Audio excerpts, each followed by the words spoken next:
گناہ جب بندہ کرتا ہے نا، بندہ دور چلا جاتا ہے، رب کی دہلیز سے دور چلا جاتا ہے، اللہ سے دور چلا جاتا ہے، اللہ اور بندے کے درمیان رکاوٹیں کھڑی آ جاتی ہیں، پھر وہ عبادت میں اس کو مزہ نہیں آتا، عبادت میں اس کو لطف نہیں آتا۔ وَلَا تَكُونُوا كَالَّذِينَ نَسُوا اللَّهَ فَأَنسَاهُمْ أَنفُسَهُمْ کا یہی مطلب ہے۔ اللہ نے فرمایا ان جیسے نہ ہونا جو اللہ کو بھول بیٹھے، جب وہ اللہ کو بھول گئے اللہ نے بھی ان کو اپنا آپ بلا لیا۔ اللہ نے ان کو کیا سزا دی؟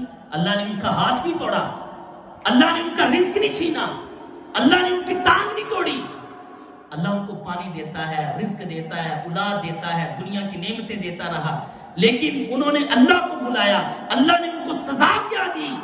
اپنے گھر میں آنے کی توفیق چھین لی۔ یہ اللہ کی طرف سے سزا ہوتی ہے۔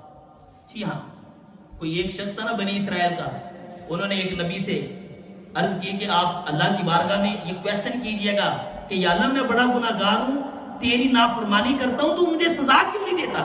40 سال ہو گئے تیری نافرمانی کرتے ہوئے، 40 سال ہو گئے تجھ کو ناراض کرتے ہوئے، تو رزق نہیں چھینتا، تو نعمتیں دے رہا ہے، تو پھر بھی کھلا رہا ہے، پھر بھی پلا رہا ہے، تو زمین میں نہیں دسا رہا، میرا بازو نہیں توڑ رہا، میری آنکھیں سلامت ہے، میری زبان سلامت ہے، میرے پاؤں سلامت ہے، مولا تو مجھے سزا کیوں نہیں دیتا؟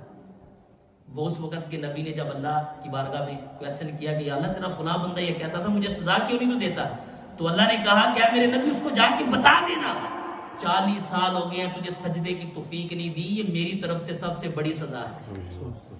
یہ سزا ہوتی ہے، قرآن پڑھنے کی توفیق نہ ملنا یہ رب کی طرف سے سزا ہے، یہ ڈیل ہے۔ اللہ کہتا ہے ٹھیک ہے تو نے مجھے یاد نہیں کیا، تو پھر اللہ تبارک و تعالیٰ بندے کو اس کا مقصد بلا دیتا ہے۔ اللہ جس سے راضی ہوتا ہے وہ تلاوت قرآن کرتا ہے، وہ نمازی پڑھتا ہے، وہ اللہ کے ساتھ تعلق بحال کرتا ہے۔